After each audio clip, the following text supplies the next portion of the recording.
और हमारे साथ हमारे गांव के इमाम साहब जो खतीबो इमाम मौलाना परवेज साहब यहाँ उपस्थित है। और हम लोग आज 5 सितंबर यानी कि शिक्षक दिवस मनाने के लिए यहाँ पे उपस्थित हैं।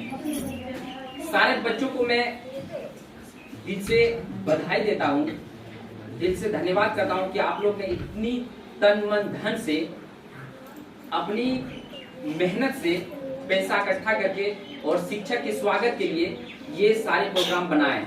मैं आप लोग को बहुत बहुत बधाई देता हूँ और धन्यवाद देता हूँ कि आप लोग का भविष्य बहुत ऊंचा बने। आप लोग पढ़ लिख करके एक डॉक्टर, इंजीनियर, वकील एवं बहुत कई प्रकार के प्रोफेसर बने ताकि हमारे गांव, हमारे समाज, हमारे मोहल्ले का नाम ऊंचा हो सके।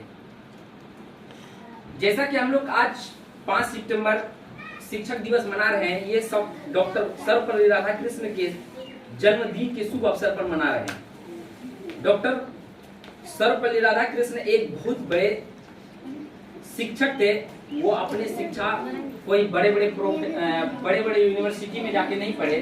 वो बहुत ही कष्ट और मेहनत से एक गरीब बच्चा पढ़ करके और भारत के प्रथम उपराष्ट्रपति बने। फिर नेक्स्ट में भी सेकंड उपराष्ट्रपति बने। क्यों? वो पढ़ लिख करके ये एक छोटे मोहल्ले कस्बे से आकर के, जिस तरह हम लोग छोटे मोहल्ले गांव में रहते हैं, उसी तरह छोटे मोहल्ले कस्बे में रह करके उसने पढ़ाई करके आज पूरे भारत में पूरे देश में उनका नाम चल रहा है। क्योंकि उसने पढ़ाई की है। पढ़ाई करने के बाद मनुष्य का नजरिया बदल जाता है। चाहे वो कोई भी रहे, चाहे हिंदू रहे, मुस्लिम रहे, सिख रहे, ईसाई रहे, कोई भी जात का रहे, पढ़ लिखने के बाद उसका दर्जा बुलंद हो जाता है। सबसे पहले अगर मान लीजिए कि एक साधारण मनुष्य जो खेती करता है, वो खेती करता है तो वो अपने स्थान पर खेत में भी वो सबसे ऊंचे स्थान में है, क्योंकि वो अपने पसीने से मेहनत करके अपने देश की मिट्टी को जोत करके अनाज फसल उगाता है। उसी तरह हम लोग शिक्षक हैं। शिक्षक अपने अंदर के ज्ञान को उजागर करके अपने बच्चों को पिलाते हैं, देते हैं और समझाने का प्रयास करते हैं। क्योंकि हर एक शिक्षक और हर एक टीचर, जैसे शिक्षक में तो एक हमारे इमाम साहब भी आते हैं, ये भी पढ़ाते हैं, मदरसे में पढ़ाते हैं, तो ये भी शिक्षक है। चाहे उर्दू मीडियम से रहे, संस्कृत से रहे, इंग्लिश से रहे, हिंदी से रहे, शिक्षक होता है। शिक्षक का आदर और सम्मान पूरे होना ही चाहिए। और सिर्फ केक काटने से आदर और सम्मान नहीं होता है।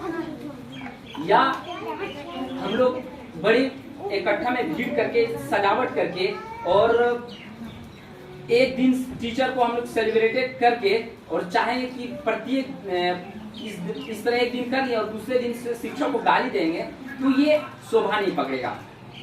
शिक्षक का आदर सम्मान प्रत्येक दिन, प्रत्येक समय, प्रत्येक सेकंड में होता है। चाहे वो रात रहे, दिन रहे, सुबह रहे, शाम रहे, कभी भी रहे, हमेशा करना चाहिए। अगर शिक्षक खड़ा रहे जिस समय, जिस जगह पर, वहां पे अगर स्टूडेंट है तो उस काबिल नहीं है तो वहां पे खड़ा भी नहीं होना चाहिए। अगर स्टूडेंट है, चाहे वो बड़ा रहे छोटा रहे, है ना, तो वो स्थान पे खड़ा नहीं रहना चाहिए। सबसे पहले तो उनको वहां से हट जाना चाहिए, क्योंकि वो मेरा शिक्षक है, वो मेरा आदर सम्मान है। एक माता पिता के बाद सबसे पहले तो माता पिता का आदर जो है ना, माता पिता जो है उसके जगह पे कोई नहीं ले सकता है। क्योंकि सबसे बड़ा शिक्षक तो मेरा माँ और बाप है, क्योंकि उसने सबसे पहले मेरे दुनिया में मुझे लाया। दुनिया में मुझे लाने के लिए सबसे बड़ा शिक्षक तो मेरा माता पिता है। उसने मुझे उंगली पकड़ के चलना सिखाया, तो उससे बड़ा शिक्षक तो मेरा कोई नहीं है। लेकिन उसके बाद जो शिक्षक है, जो मुझे पढ़ाते हैं, लिखाते हैं, मेरा भविष्य बनाने के लिए अपने तन मन धन सब लगा देते हैं। अब ये नहीं देखते कि वो कितने बजे खाऊं, वो ये चाहते हैं कि मेरे शिक्षक मेरे स्टूडेंट पढ़ लिख करके एक अच्छा मनुष्य बने। बहुत बड़ा योगदान होता है उस शिक्षक का जो अपने स्टूडेंट को पढ़ा लिखा करके उस स्तर पर पहुंचा दे जिसमें जाने के लिए मुझे भी परमिशन लेना पड़े। कोई अगर जैसे मेरे स्टूडेंट, यहाँ पे जितने भी स्टूडेंट है, तो ये कल का भविष्य है। ये कोई डॉक्टर बनेगा, कोई शिक्षक बनेगा, कोई प्रोफेसर बनेगा, कोई इंजीनियर बनेगा। सब अपने स्थान से एक शिक्षक है, वो आने वाला भविष्य है। 5 साल 10 साल 15 20 25 जितने भी साल में वो आने वाला भविष्य है। एक दिन ऐसा होगा कि मुझे भी उसके जहाँ पे वो अपने ऑफिस में दफ्तर में बैठेंगे, मुझे भी परमिशन लेना पड़ेगा कि सर से आके मिल सकते हैं। एक डीएम, जो डीएम है, जैसे जिसको कलेक्टर बोलते हैं हिंदी में, वो डीएम भी एक स्टूडेंट ही था। वो आज पढ़ लिख करके इतना बड़े पोस्ट पर बैठे हुए हैं कि उसको परमिशन लेने के लिए बड़े बड़े पदाधिकारी भी, डीएसपी रहे, वो कितना बड़ा भी पदाधिकारी है, कितनों बड़े, उससे जो है ना, जब तक मैं परमिशन लिया था कि हम अंदर आ सकते हैं, या गार्ड को बोलते हैं, ठीक है ना, नियम आदेश अनुसार जो है वो गार्ड रहता है, उसको परमिशन लिया था कि हम सब आप मुलाकात कर सकते हैं। तो वो फिर आदेश देते हैं, ठीक है, फिर वो जाते हैं उसके डीएम साहब से कि हाँ ठीक है आप बुला दीजिए। अगर वो चाहे तो 4 घंटा बैठने बोले तो 4 घंटा आपको बैठना पड़ेगा, तो फिर आदेश देते तो फिर उनसे मिल सकते हैं। तो वो एक स्टूडेंट ही था। तो इसीलिए जितने भी स्टूडेंट हैं वो एक आज नहीं कल का भविष्य है। इसलिए कोई भी स्टूडेंट वो हिम्मत हार के ना पढ़े, वो अपने तन मन धन लगा करके पढ़ें, चाहे जैसा भी हो। पढ़ने के लिए अगर हमको इंग्लैंड भी जाना पड़े तो वहां भी जाओ, चाहे पैसा कम खर्च हो। मनुष्य को जो सबसे पहले स्टूडेंट को ये तो रखना चाहिए कि पैसा कम खर्च करना है। इस कम खर्च में मनुष्य कम खर्च जब करने सीख जाएगा तो अपने ऑटोमेटिकली है कि वो अपने मंजिल पर पहुंचना शुरू कर देगा। हमारा गार्जियन देता है कितना, 5 रुपए देता है और हम पूरा जाके कुरकुरे लेके खा लेते हैं। वो नहीं करो, 5 रुपए देता है तो 2 रुपए खाने का प्रयास करो, 3 रुपए बचाने का प्रयास करो, वही 3 रुपए भविष्य बनाएगा तुम्हें। एक शिक्षक जो समान आदर रूप से पढ़ाते हैं, वो जो 5 रुपए दिया वो 2 रुपए खर्चा करके अगर 3 रुपए बचा करके प्रति दिन 3 रुपए अगर बचाएंगे तो प्रति महीना जो है 30 दिन का महीना होता है, तो लगभग महीना मेरा पूर्ति हो जाएगा। और वही महीना अगर शिक्षक को दे देंगे तो वही शिक्षक ने आदर और सम्मान के साथ बहुत ही तन मन धन के साथ पढ़ाएगा। इसीलिए कम खर्च करना सीखो और शिक्षा प्राप्त करना सीखो। हम तो आप लोग से यही उम्मीद करते हैं कि आने वाले भविष्य में हमारे गांव में लगभग प्रत्येक घर में नौकरी होना चाहिए। मेरा उम्मीद है और होगा। आने वाला भविष्य में जो है ना, आने वाला दिन में ऐसा होगा कि प्रत्येक घर में नौकरी मिला होगा, क्योंकि कीचड़ में ही कमल होता है। देखता है कमल फूल देखा है कभी उगते हुए? हमेशा गंदगी वो जगह रहता है, वहाँ पे बहुत बढ़िया फूल निकलता है, जो भारत का राष्ट्रीय फूल में दर्जा दिया गया है। एक कीचड़ में उगने वाले फूल को राष्ट्रीय का फूल घोषित किया गया है। उसी तरह हम लोग यहाँ पे अशिक्षित माहौल में ऐसा